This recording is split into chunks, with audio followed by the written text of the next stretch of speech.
거죠.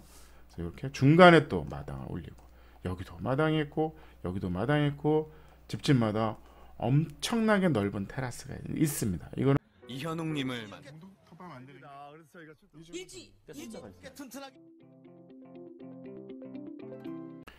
반갑습니다. 국민건축가 이름입니다. 오늘 재미있는 전세계 아파트 소개하는 시간입니다. 외국은 아파트를 어떻게 질까요? 그거 소개하는 시간이죠.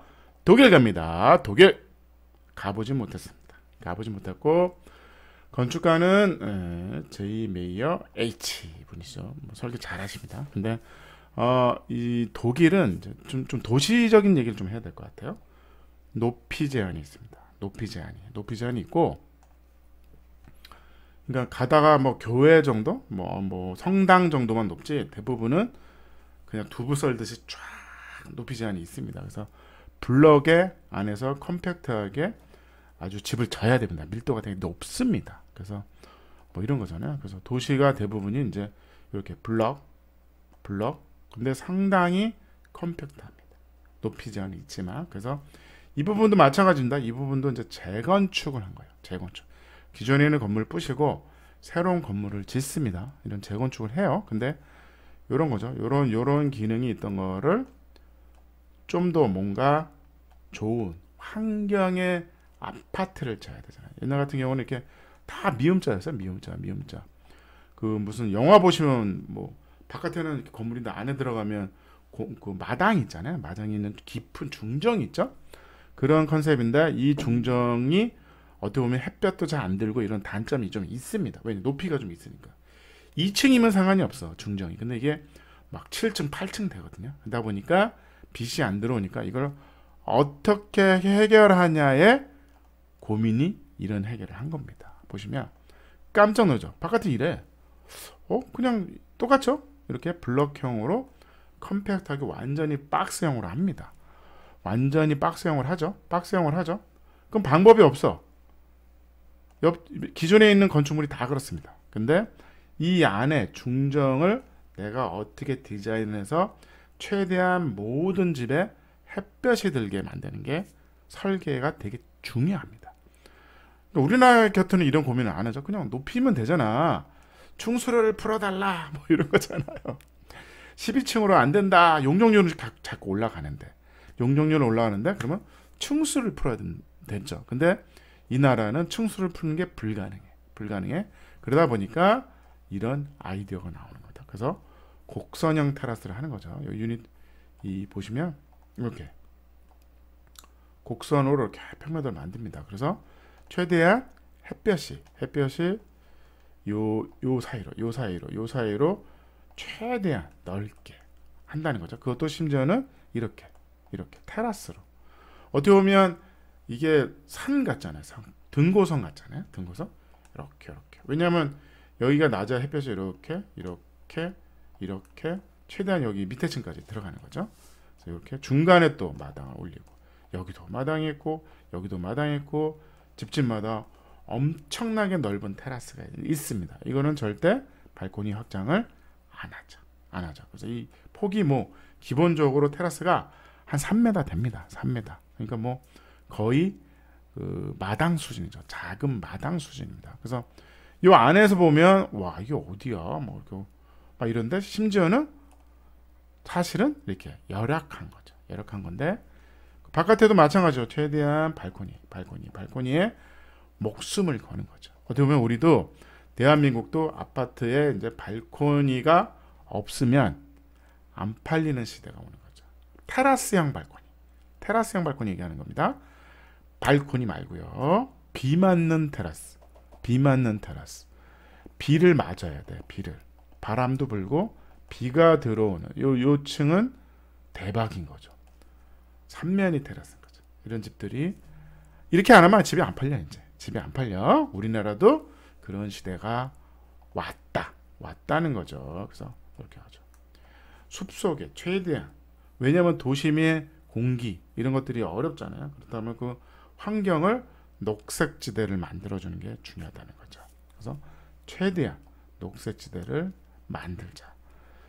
주차장 어디 있냐고요? 당연히 지하에 있죠. 지하에 있습니다. 그래서 보시면 이런 거죠. 계속 올라오죠. 줄어들어서 테라스, 테라스, 테라스. 발코니가 아니라 테라스. 그래서 이렇게 층층층층층층 하고 최대한 굴곡을 면을 많이 만들어주는 거죠. 면이 많으면 어떻게 된다? 공사비가 증가한다. 하지만 면이 많으면 창을 낼 벽이 많아지잖아요. 그렇다면 내 내부가 창이 많아진다는 거죠. 항상 햇볕이 잘 들고 환기가 된다는 거죠.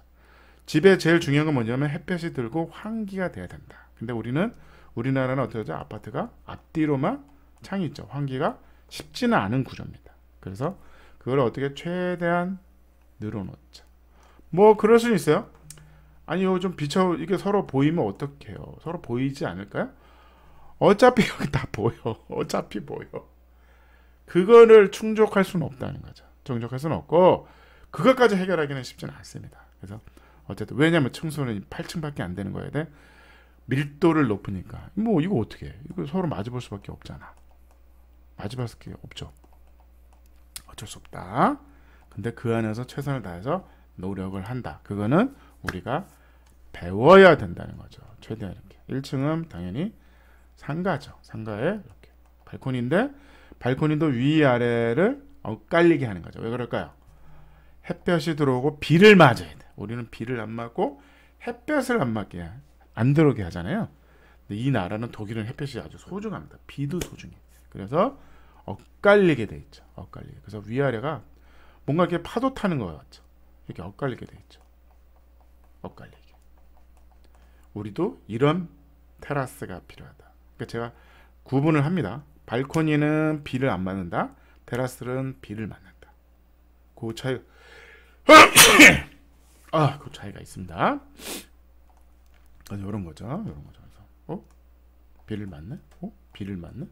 비를 맞네. 이런 게 중요하다. 그래서 디자인은 외벽은 뭐 이렇게 하는 건 뭐 어렵지 않죠. 그래서 뭐 디자인을 한 거죠.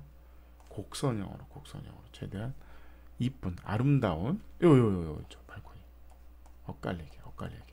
이 집은 좀 작아. 이 집은 좀 엄청 커. 이 집은 좀 더 비싼 거죠. 그래서 평면도 이렇고요. 그래서 이제 기존층들이 다 이런 거죠. 이렇게 이 면을 최대한 만든다. 왜?